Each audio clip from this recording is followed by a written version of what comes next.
Psychology says, hindi lahat ng bata nawawala bigla ang pagkabata nila. Minsan tahimik lang silang lumalaki, walang nagpaalam na matanda ka na ngayon. Isang araw bigla na lang marirealize nila, may kailangang maging responsable. At sila na yata yun. Kung ganito ang pinagdaanan mo, alam mo yung pakiramdam na parang naagawan ka ng oras para maging bata pa talaga. Ito yung tinatawag sa psychology na lumaki o naging mature ng maaga o grew up too fast. Hindi dahil gusto nila, kundi dahil kailangan. Walang nagbigay ng choice, kaya natuto silang maging matatag, maging kalmado, maging yung taong laging handa kahit sila mismo yung nangangailangan ng tulong. Kung ikaw yung tipong ganyan, malamang nararamdaman mo pa rin hanggang ngayon yung bigat na yon. Hindi mo napansin na nangyari, pero nangyari talaga. At ngayon, parang dala-dala mo pa rin sa loob mo yung batang yon na kailangang maging matanda agad. Kaya tara, pag-usapan natin kung ano talaga yung nangyayari sa isip at puso ng mga taong lumaki o naging mature ng maaga. Una sa listahan natin, yung one early responsibility. Sa psychology tinatawag to na parentification, yung pagiging parang magulang ng bata sa sarili niya o sa pamilya niya. Ibig sabihin, bago pa siya handa, inaasahan na siyang i-handle yung emotions ng iba o kahit yung sarili niyang nararamdaman. Kaya naman natuto siyang maging kalmado kahit gulo sa paligid, mag-isip ng solusyon, maging yung mature na tao kahit bata pa siya talaga. Pero hindi lang yun yung natutunan niya. Kasabay ng pagiging matatag, natuto rin siyang ilagay sa huli yung sariling feelings. Parang automatic na naging rule sa utak niya. Ako muna yung magtiis, wag muna ako magreklamo, kasi may iba pang kailangang ayusin. Hindi siya ipinanganak na matapang, naging matapang lang siya kasi wala talagang ibang pagpipilian noon. Kung ikaw yung tipong ganyan, malamang naramdaman mo na yung pakiramdam na parang ikaw lagi yung kailangang maging matatag para sa lahat. Kahit bata ka pa, ikaw na yung nag-aalaga, nagpapatahan, nagpo-problem solve. At hanggang ngayon, kahit matanda ka na, parang default mode mo pa rin yun, maging responsible muna bago maging vulnerable. Pero alam mo ba, yung batang yun sa loob mo, gusto lang talaga niyang maramdaman na okay lang humingi ng tulong minsan. Pangalawa sa listahan natin, yung survival independence. Sa developmental psychology, kapag walang consistent na suporta o tulong mula sa mga dapat mag-alaga, natututo yung bata na maging independent ng maaga talaga. Hindi dahil gusto niya, kundi dahil kailangan niyang mag-survive. Kaya nagsisimula siyang mag-isip na, kung hindi ako, sino pa? Kung hindi ngayon, kailan pa? Doon nagsisimula yung pagtigil niya sa paghingi ng tulong. Natuto siyang wag na mag-expect ng comfort o yakap kapag umiiyak siya, kasi madalas wala naman talaga. Kaya kahit maliit pa siya na yung nag-aayos ng sarili niya, nagpo-problem solve mag-isa, kahit dapat hindi pa niya kailangang gawin yon. Parang naging automatic na sa utak niya na, ako lang talaga ang maaasahan ko. Bilang matanda na ngayon, mukha kang super capable sa paningin ng iba. Laging kalmado, laging handa, laging yung taong hindi natitinag. Pero sa loob, mahirap talagang magtiwala sa suporta na pakiramdam mo temporary lang o baka mawala bigla. Kasi noon, kapag humingi ka ng tulong, minsan mas lalong nagiging burden ka pa sa iba. Kaya mas pinili mo na lang na mag-isa kahit sobrang bigat na. Pero deep inside, yung batang yun pa rin, gusto lang talagang maramdaman na safe siyang humingi ng tulong minsan.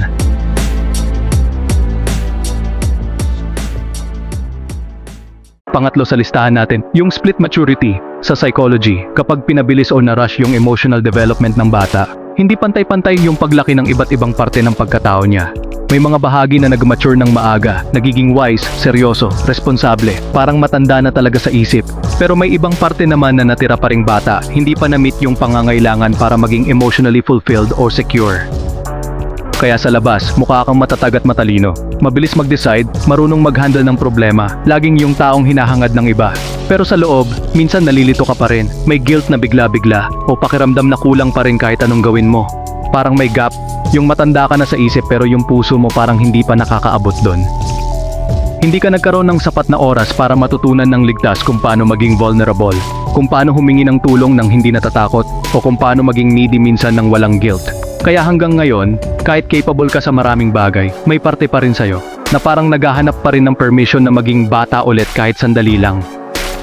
At yun yung pinakamahirap tanggapin, na kahit matanda ka na, may batang parte pa rin na hindi pa nakaka-recover mula sa pagka-rush ng paglaki.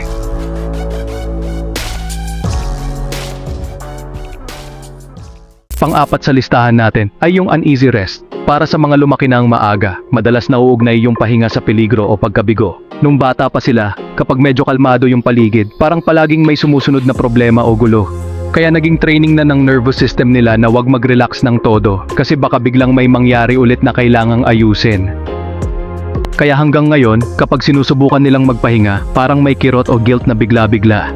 Feeling nila, kapag walang ginagawa, parang pabaya sila o useless. Useful lang talaga sila kapag kailangan sila ng iba, kapag may problema na kailangang isolve, kapag sila yung nagpo-provide ng suporta. Yan yung chronic stress adaptation mula pagkabata, yung katawan at isip na sanay na laging on guard.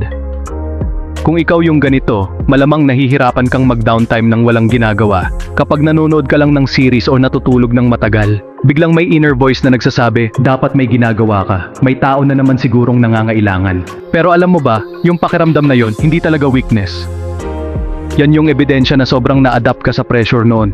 At ngayon, yung pinaka-challenge, matutunan ulit na safe ang magpahinga. Na okay lang na wala kang ginagawa minsan, na hindi ka pabaya kapag pinapahinga mo yung sarili mo.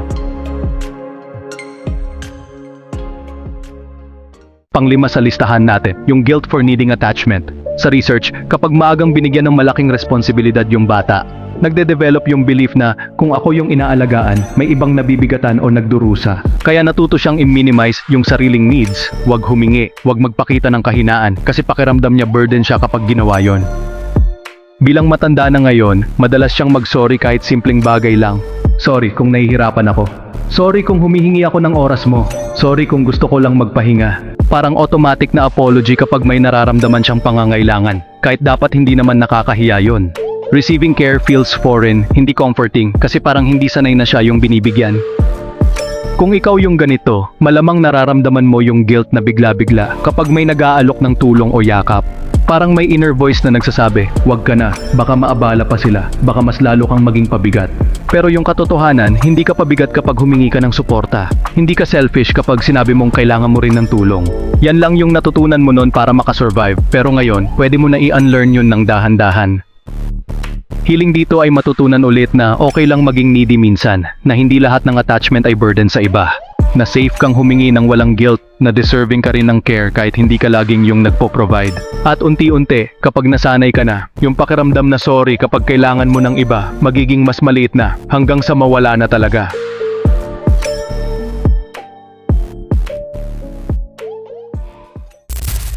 Pang-anim sa listahan natin, yung guarded empathy. Kapag lumaki ng maaga yung bata, nagiging sobrang sharp yung emotional awareness niya. Mabilis niyang maramdaman yung mood shifts sa paligid. Na-anticipate niya yung problema bago pa mangyari. Mabilis siyang magbasa ng tao kahit hindi nagsasalita. Parang superpower yun sa labas, pero sa totoo lang, natutunan niya yan para makasurvive. Kasabay nito, natuto rin siyang maging guarded. Alam niya kung gaano kamahalang magmalasakit ng walang proteksyon, kasi noon, kapag binigay niya yung buong care niya, madalas siya yung nasaktan o iniwan. Kaya ngayon, kahit ramdam niya yung nararamdaman ng iba, hindi niya agad binibigay yung buong puso. May layer pa rin ng proteksyon para hindi masyadong masaktan kapag nagkamali ulit. Kung ikaw yung ganito, malamang napapansin mo na mabilis kang makaramdam ng iba, pero mahirap kang mag-open up ng todo. Parang may automatic na switch na nagsasara kapag masyadong malapit na ang tao, kasi takot kang ma-burnout ulit o ma-disappoint. Pero yung empathy mo, totoo yun at malalim. Hindi ka cold o walang pakialam, guarded lang talaga para protektahan yung sarili mo na nasanay ng magbigay ng walang hanggan noon. Ang paghealing dito ay hindi ibig sabihin na mawawala yung pagiging empathetic mo. Kailangan lang matutunan ulit na safe kang magbigay nang hindi ka nawawala sa proseso. Na pwede kang magmalasakit ng may boundaries, na hindi lahat ng tao ay kailangang isave mo. At unti-unti, kapag nasanay ka na sa ligtas na pag-attach, yung guarded wall na yon magiging mas payat na. Hanggang sa maramdaman mo ulit na okay lang maging bukas ng hindi natatakot.